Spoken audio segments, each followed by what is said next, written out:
मैं अमित सिंह राजपूत। आप देख रहे हैं ASR plus mathematics hub. Friends, आज के वीडियो में हम देखने वाले हैं पैरेलल लाइंस और उसके बेसिक कंसेप्ट को। तो फिगर में आप देखेंगे L और M पैरेलल लाइन है और N ट्रांसवर्सल लाइन है। फ्रेंड्स, पैरेलल लाइन को हिंदी में समांतर रेखा कहते हैं और ट्रांसवर्सल लाइन को हिंदी में तिर्यक रेखा कहते हैं। यदि पैरेलल लाइन का डिफिनीशन पूछा जाए तो हम एक लाइन में बोल सकते हैं कि दो या दो से अधिक लाइनों को अगर आगे की तरफ ड्रॉ किया जाए तो अगर कभी भी वे एक दूसरे को नहीं काटते हैं या इंटरसेक्ट नहीं करते हैं तो वे पैरेलल लाइन होंगे। जैसे जब पैरेलल लाइन को ट्रांसवर्सल लाइन इंटरसेक्ट करता है तो कुछ एंगल बनता है, जो कि आप फिगर में देख रहे हैं। यहाँ पर एंगल 1 2 3 4 5 6 7 8 यानी 8 एंगल्स बनते हैं।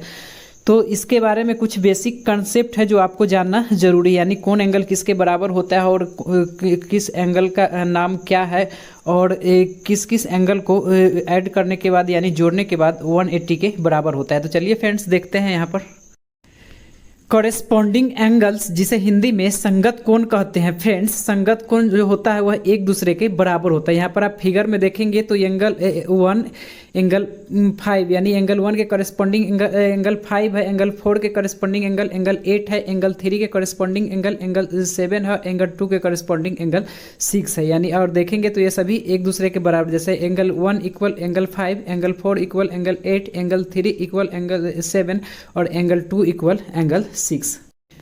कंजेक्यूटिव इंटीरियर एंगल्स, हिंदी में बोलते हैं क्रमागत आंतरिक कोण। फ्रेंड्स, कंजेक्यूटिव इंटीरियर एंगल्स का जो पेयर है उसका सम 180 डिग्री होता है। यहाँ पर आप फिगर में देखेंगे तो एंगल 2 और एंगल 5 कंजेक्यूटिव इंटीरियर एंगल है और एंगल 3 और एंगल 8 कंजेक्यूटिव इंटीरियर एंगल्स है। तो फ्रेंड अगर देखेंगे तो इनका सम 180 डिग्री है।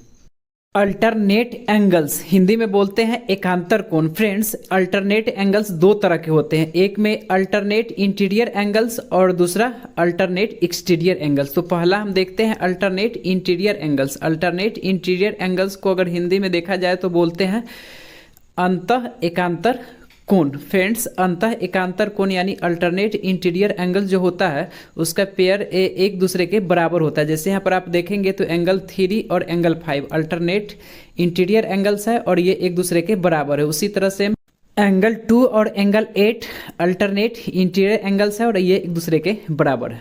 अल्टरनेट एंगल्स का दूसरा टाइप है alternate exterior angles. Friends, alternate exterior angle का भी पेयर एक दूसरे के बराबर होता है। तो यहाँ पर angle 1 equal angle 7, angle 4 equal angle 6, यानी ये सब क्या है, अल्टरनेट एक्सटीरियर एंगल्स के पेयर है।